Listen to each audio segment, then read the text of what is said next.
Saudara, dalam episode Desaku kali ini, saya akan mengajak saudara ke salah satu desa yang ada di Kepulauan Bangka Belitung, yaitu di Jalan Sungai Selan, Desa Simpang Katis, Kabupaten Bangka Tengah. Di lokasi ini terdapat sebuah kelompok ibu-ibu yang memanfaatkan kegiatan sehari-harinya dengan mengembangkan sebuah produk kerajinan lokal, yaitu batik tulis bermotif pakis, di mana tanaman pakis ini banyak sekali terdapat di desa ini dan menjadi salah satu ciri khas yang ada di desa Simpang Katis ini. Lalu seperti apa perjuangan para ibu-ibu ini dalam menggerakkan roda perekonomian di desa Simpang Katis? Mari kita lihat. Desa Simpang Katis memiliki perkumpulan kelompok batik tulis yang memproduksi batik tulis khas Bangka Belitung. Perkumpulan kelompok batik tulis Simpang Katis ini terdiri dari belasan ibu-ibu. Awalnya usaha batik ini dimulai setelah warga setempat mengikuti pelatihan pembuatan batik yang diselenggarakan Pemda setempat. Setelah mempelajarinya, beberapa ibu-ibu tertarik untuk menekuni kerajinan ini. Ibu Siti inilah yang menjadi ketua, Bu, ya, ketua dari kelompok perkumpulan batik tulis kerajinan batik tulis di desa Simpang Katis ini. Dan sekarang para ibu-ibu ini sedang melakukan kegiatan mencanting batik tulis.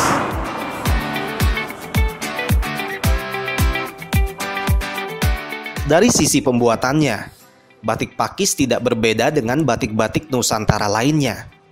Batik pakis juga terdiri dari dua jenis, yaitu batik tulis dan batik cap. Hanya saja, batik pakis cenderung menampilkan desain ornamen natural berupa dedaunan dan bunga-bungaan. Masyarakat Bangka Belitung mengenal jenis batik khas yang memiliki corak lebih sederhana, serta warna yang cenderung cerah dengan dominasi warna merah dan kuning. Batik ini lebih dikenal dengan nama batik pakis.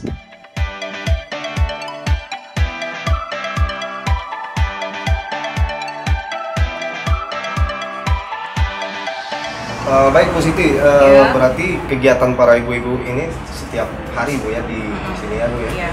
Ini pertamanya awal terpikir buat membuat kerajinan batik tulis ini bagaimana, Bu?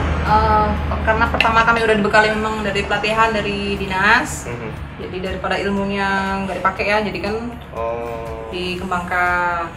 Ide pertama dapat pelatihan dari dinas. Dinas langsung memberikan pelatihan berupa kerajinan batik tulis. Cara membatik. Itu warga yang memilih untuk memilih kerajinan batik tulis atau ditentukan oleh dinas awalnya? Ditentukan oleh dinas untuk warga di Simpang Katis ini. Nah, setelah kerajinan baru ibu-ibu mengembangkan batik tulis ini. Nah, pertama awalnya pada saat berdiri ataupun dimulainya perkumpulan kerajinan ini seperti apa, Bu, di desa Simpang Katis ini? Pertama sih memang kurang minat ya, apalagi prosesnya rumit juga, terus cara penjualan juga karena batiknya agak mahal. Pertama sih sama sekali nggak tertarik ya, pikir-pikir udah mencoba bikin pasmina, selendang segala macam. Pas ada yang minat beli kan, ada teman aku beli, laku, jadi semangat. Sampai sekarang bikin sedikit-sedikit jual, jadi uangnya ditabung, terus ada pelatihan lagi kan, dikasih bahan sama dinas sosial. Di bahan bakunya kita bikin, kita juga kumpulin, jadi kita terus teman-teman ini berikut semua kan, ngeluarin uang dari kelompok masing-masing tuh sokongan, patungan gitu, terus beli kain sendiri sampai sekarang. Untuk awalnya itu ini kan Ibu sebagai yang pertama, Bu, ya, yang pertama melakukan kerajinan ini. Awalnya itu susah enggak sih, Bu, mengajak ibu-ibu yang di sini buat ikut terlibat juga di kerajinan batik tulis ini, Bu?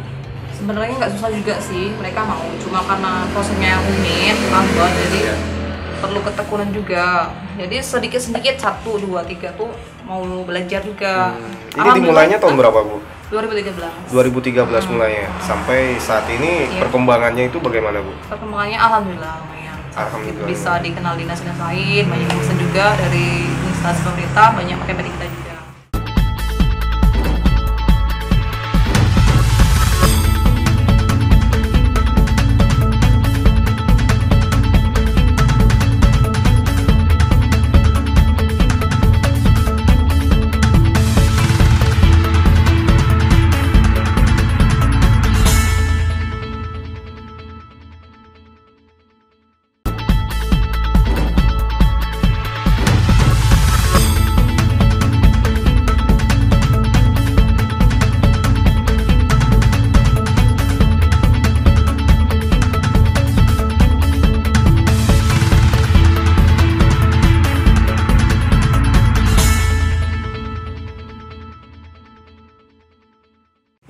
salah satu kendala dalam produk kerajinan ini kan adalah memasarkan.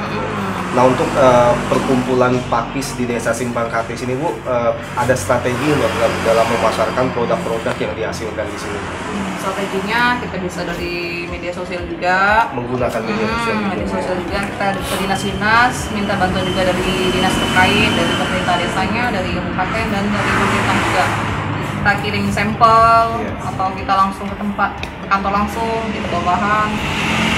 Itu perhatian dari pemerintah sendiri untuk usaha kecil menengah itu seperti apa sih Bu? Alhamdulillah support pemerintah bagus. Supportnya bagus. Itu berupa apa aja Bu? Mereka sering pesan juga ke kita, berupa pakaian langsung jadi, bahan aja. Pelatihan-pelatihan dari dinas tertentu juga. Itu bantu kita kan nambah ilmu. Perhatian dari pemerintah sudah cukup lah Bu ya dalam mengembangkan. Nah, untuk anggota dari perkumpulan ini Bu, sampai sekarang ada berapa jumlahnya? Anggota kita 20 orang sekarang. 20 orang. Bermulai dari 5 orang ya sampai 20 orang. Ini untuk produk yang dihasilkan ini itu berdasarkan pesanan ataukah memang di sini ada galeri juga Bu? Ada galeri untuk bisa misalnya ada wisatawan yang mau datang bisa langsung membeli di sini juga Bu? Bisa. Ini produksi juga, galerinya di sini juga. Cuma kita ada juga di Giant, di Ade Galeri, dan juga nanti teman-teman yang mereka yang bawa pameran dari dinas-dinas kan juga di kantor-kantor. Nah, untuk masyarakat di luar Desa Simpang Katis ini Bu, itu tanggapannya setelah melihat produk yang dihasilkan oleh para ibu-ibu ini bagaimana? Mereka kan juga nggak percaya, masa sih batik tulis bukan bikin luar ya, bukan. Yang kita kayak si ibu-ibu di sini. Kadang saya juga mereka kan kalau mau belajar boleh. Kemarin juga ngajar di SD Benar ini pernah ngajar juga. Di SD-nya murid-murid SD, SMP, atau yang ada budak anak yang sini mau belajar, kami terima juga. Ada terima juga Bu ya. Ada yang mau belajar. Untuk dampaknya secara ekonomi nih Bu, buat khususnya buat ibu-ibu di Desa Simpang Katis ini sudah cukup baik untuk ekonominya, bisa memberikan pemasukan. Iya, alhamdulillah. Kalau di sini kan sebagian anggota kita kan ada juga yang masih nyadap karet, ada yang ke kantor, ada yang mungkin ada yang sekolah dulu, ada yang kuliah. Nanti kan bisa nambah pemasukan juga untuk ibu juga kan. Selain menambah penghasilan, juga daripada ibu itu ngerumpi kan ada kerjaan yang menghasilkan. Bu ya. Dan mereka mau ikut terlibat juga Bu ya. Apalagi kalau banyak pesanan, semangat semua di sini. Untuk dalam satu hari ini bisa menghasilkan berapa batik tulis? Kalau batik tulis ini per orang bisa untuk menulisnya dulu ya. Itu kan prosesnya dari menulis. Dari menulis dulu ya. Menulis menyalin ke kain lagi, terus dicanting. Setelah ini kalau selembar ini menulisnya bisa 1 hari. Bisa 1 hari. Kalau rapat, kalau motifnya banyak kan. Satu kain ini bisa satu kain kan 2 meteran. 2 meteran. Bisa 1 hari. Tapi tergantung juga kecepatan masing-masing. Jadi rata-rata dalam 1 hari bisa selembar kain. Ya. Kalau misalnya yang banyak bisa 5 kain. Proses pewarnaan nanti bisa besok pagi lagi, atau mungkin ada yang sudah selesai, teman lain bisa warnain. Ada yang memang mencanting, ada yang warnain. Ini produk ini sudah dipasarkannya cuma di Bangka atau sudah ke daerah lain juga nih Bu? Alhamdulillah Belitung nggak ada. Belitung ada Bu ya? Tapi nggak kontinu juga, tergantung pesanan juga. Kalau pas ada pesan dari luar, dari Bangka ke Jakarta ada juga. Kita jadi. Ya, ini kan nama kelompoknya ini kelompok batik tulis Pakis Bu ya. Kenapa mengambil nama Pakis itu? Pakis itu dari singkatan perkumpulan kelompok batik tulis Simpang Katis. Jadi memang karena kita di Simpang Katis kan, jadi pas mungkin ya nama Pakis ya. Pakis itu juga dari tumbuhan yang sejenis tumbuhan paku. Kalau bahasa kampungnya iding-iding. Pakis. Jadi nama Pakis juga kami masukkan ke dalam motif kami juga. Ada motifnya juga. Iya, ada untuk motif-motif. Tanaman Pakis tadi dijadikan sebagai motif dari produk batik tulis ini juga. Juga untuk slogan kami juga. Slogan ibu-ibu juga. Logonya. Iya, selain Pakis ada motif apa lagi Bu yang dibuat? Motifnya lada, ada timah, kantong semar, dan masih banyak yang lain. Motif-motif yang menonjolkan ciri khas dari daerah Bangka Bu ya. Nah, untuk harga nih Bu, harga yang dijual produk batik tulis ini berapa? Kalau kami menyamaratakan sih, cuma kan dibedakan dengan bahan. Kalau bahan dobi mungkin lebih mahal lagi, karena dia serakainya lebih susah dicanting. Iya. Itu kisaran harganya berapa Bu? Kalau ada bahan katun seperti ini, Bahan katun. dia 150 sampai 200.000. Iya. Kalau bahan dobi yang seperti ini kan seratnya lebih susah dicanting. 250 sampai 300. Kalau yang memang tulis bisa sampai 500.000. Full tulis. Full tulis Bu ya. Jadi harganya beda-beda Iya. antara 100 sampai 200.000 Bu ya. Tergantung kerumitan motif juga. Tergantung Kerumitan motif dengan dan motif bahan. dan bahan dari batik ini Bu ya. Iya. Oke, baik. Sekarang boleh nggak saya mencoba nih Bu, bagaimana silakan. proses pembuatan batik tulis ini Bu? Ini dimulai pertamanya dari apa Bu? Ini kan udah dicap tadi, jadi kan masih ada kurang sempurna, jadi pasti perbaikin lagi. Harus perbaiki. Iya. Oke. seperti itu. Ini nama alatnya apa sih Bu? Ini canting. Canting Bu ya. Ini wajannya kayak yang dalam ini lilin malam.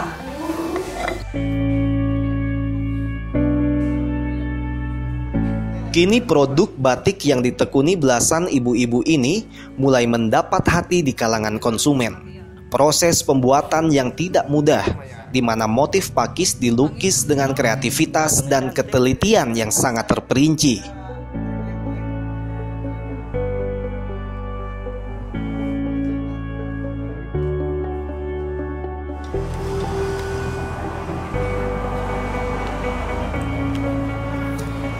Saudara, setelah saya mencoba sendiri, ternyata memang cukup sulit dalam mencanting proses awal Bu ya. Proses awal mencanting batik tulis ini dibutuhkan ketelitian dan juga ketekunan yang memang tidak bisa setiap orang bisa melakukannya Bu ya. Itulah mengapa batik tulis yang merupakan kerajinan tangan ini dijual dengan harga yang cukup tinggi.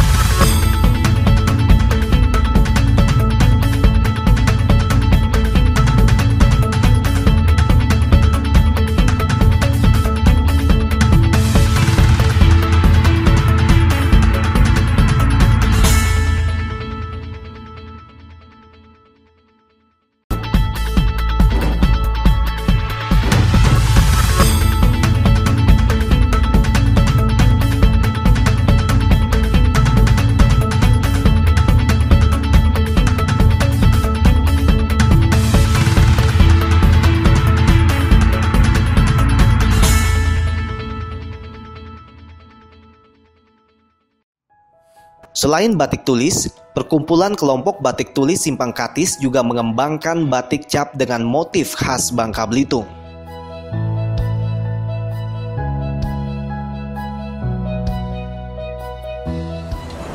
Selain batik tulis dengan mencanting, kami ada juga batik dengan cara mencap. Ada dicap juga Bu ya. Di mana Bu prosesnya Bu? Di belakang. Di belakang. Boleh kita lihat Bu? Oke, mari. Yuk. Batik pakis dengan metode cap dijual dengan harga yang lebih murah. Hal ini dikarenakan proses pembuatannya yang tidak serumit batik tulis. Dengan yang batik tulis tadi. Beda, cuma cap ini tetap dinamakan proses membatik karena dia Nah, berarti yang dihasilkan di sini ada batik tulis, Batik ada cap. batik cap juga. batik tulis juga ya, cuma Ada batik tulis juga. jarang digunakan juga. Oh, ini apa perbedaan dari proses batik tulis dan batik cap ini Bu? Kalau batik cap ini dia bisa lebih cepat. Lebih cepat Bu ya, karena dicap. Bahan bakunya Bu sama? Bahan bakunya sama, cuma menggunakan stempel seperti ini. Berarti kalau untuk mengecap batik tulis ini berarti dia dari bahan polos ini langsung dicap Bu ya? Iya. Langsung dicap. Berarti akan prosesnya bisa lebih cepat lagi. Iya. Nah, untuk penjualannya Bu? Rentan Penjualnya ini bisa harga lebih murah. lebih murah harganya Bu Karena ya? prosesnya lebih cepat. Untuk minat dari pembeli Bu. Untuk di pasar itu biasanya konsumen ini lebih suka dengan batik tulis atau batik cap ini Bu? Sebenarnya sih lebih suka tulis, cuma karena harganya lebih murah jadi mereka lebih banyak menyukai yang Cap. cap. Bu, tadi kan kalau batik tulis itu kan dia ada dua bahan Bu ya. Bahan apa tadi Bu? Dobi, Bahan dobi dan prima. bahan prima. Nah, untuk cap ini sama nggak Bu bahannya Bu? Sama. Sama juga bahannya yang digunakan. Iya, semua bahan yang bisa dibatik, tulis, bisa dicap. Nah, untuk dalam satu hari nih Bu, batik yang dengan metode pengecapan ini satu hari bisa menghasilkan berapa batik Bu? Bisa puluhan meter. Bisa puluhan meter Bu ya? Tergantung kadang yang kemampuan mereka udah capek berhenti dulu bisa lanjut lagi. Oh, bisa lanjut lagi. Ini motifnya apa saja Bu? Ini Ini kami namakan motif resam Garuda. Motif resam Garuda. Ini resamnya ada balok timahnya. Di setiap batik kami pasti selalu ada timah. Pasti ada ciri khas dari Pulau Bangka-Bunya ini ya. Selain itu ada motif apa lagi Bu yang digunakan? Ini motif buyut, motif ao, Motif ao. motif utang, motif udang, berbagai macam. Ini bikin sendiri nih. Kita pesannya di luar. Motifnya kita sendiri. Motifnya kita yang menentukan. Soalnya di sini nggak ada pembuatan bajanya. Kira-kira ini kalau saya mencoba mengecat boleh nggak Bu? Oh silakan. Boleh Bu ya. Nah, saudara, inilah bahan ataupun peralatan yang digunakan untuk mengecat batik selain batik tulis tadi. Nah, sekarang saya akan mencoba melakukan pengecapan terhadap produk batik cap Desa Pakis Bu ya. Iya. Ini gimana Bu caranya Bu? Ini nanti coba sini.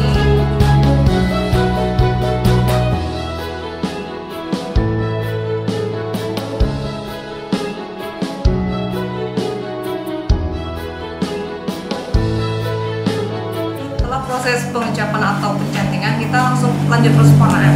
Proses pewarnaan. Proses pewarnaan ini proses terakhir atau bagaimana? Masih ada proses Masih ada lain. proses lagi. Iya. Kalau gitu kita langsung ke proses pewarnaan Oke, ya. mari.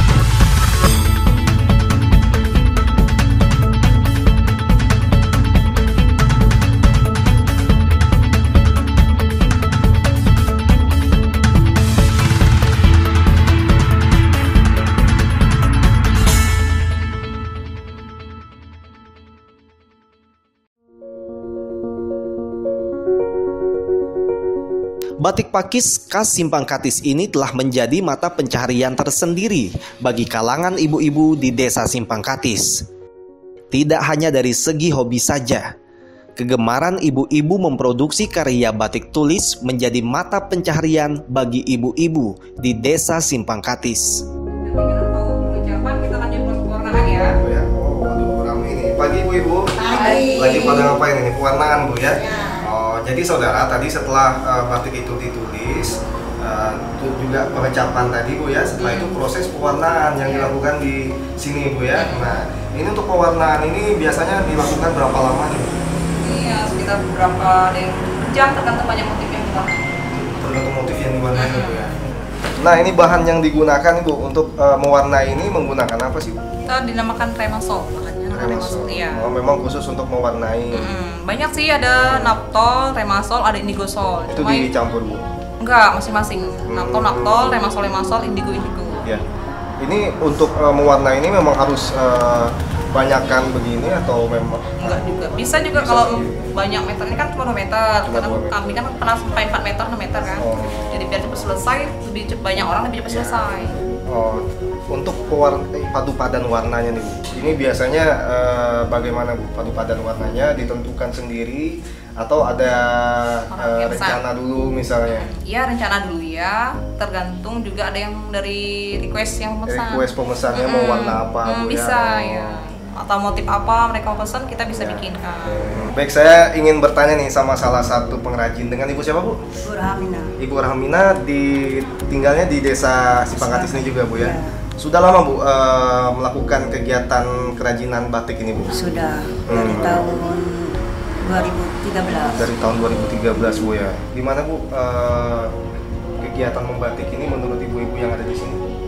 Nah, untuk penghasilan sampingan lumayan lah. Lumayan ya. Bisa untuk membantu ekonomi Bu ya. Membantu ekonomi. Mengisi waktu juga. Ya. Nah, Ibu kan sekarang sedang mewarnai batik nih Bu ya. Ini sulit nggak sih Bu mewarnai batik ini Bu? Enggak juga kalau sudah biasa kan. Udah biasa Bu ya. Iya. Oke Bu, bisa dilanjut lagi Bu. Ya.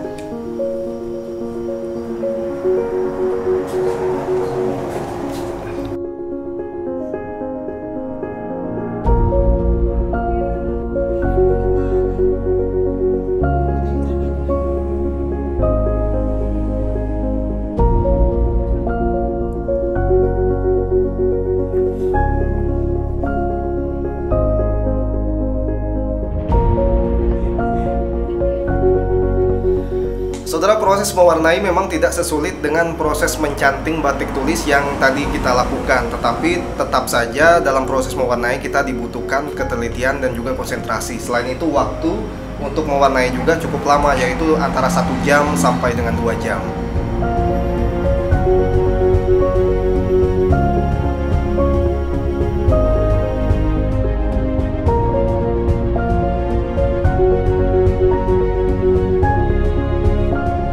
Setelah proses pewarnaan, kita menunggu kain ini kering dulu, baru kita jemur luar. Habis ini baru dijemur. Panas matahari sebentar. Kita boleh lihat proses penjemurannya Iya, ya. iya. Ibu makasih dulu. Ya. Proses pewarnaan kita udah kering, kita langsung menjemurnya. Ini beberapa kain yang udah jadi, sudah dijemur ya. Ya, sudah dijemur dan ini sudah kering, Bu. Ya. Ini untuk penjemuran ini bisa dilakukan berapa lama, Bu? Ini harus sekitar 3 harian. 3 harian untuk menjemur ini. Ya, supaya takutnya warnanya tak tutup lagi atau belum resap benar di kain. Ini untuk dijemur ini harus di tempat yang benar-benar terbuka atau bagaimana sih, Bu? Kalau bisa ada panas matahari, Panas matahari, kita jemur Bu, ya. matahari sebentar, tapi jangan sampai lilinnya meleleh. Dan membutuhkan waktu hingga 3 hari sampai kain ini benar-benar kering, Bu, Iya. ya.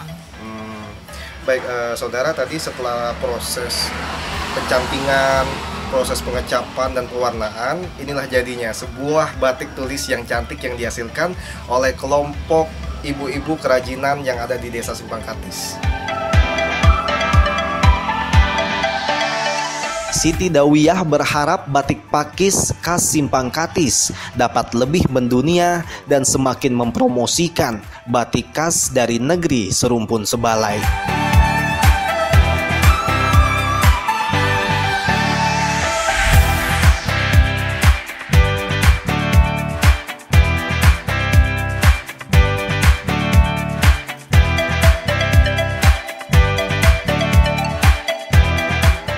Salah satu cara yang bisa dilakukan dalam menggerakkan roda perekonomian suatu desa dapat dimulai dari industri rumahan atau home industry, seperti yang dilakukan oleh Ibu Siti dan kawan-kawan di Jalan Sungai Selan, Desa Simpang Katis, Kabupaten Bangka Tengah dengan mengembangkan produk kerajinan batik tulis.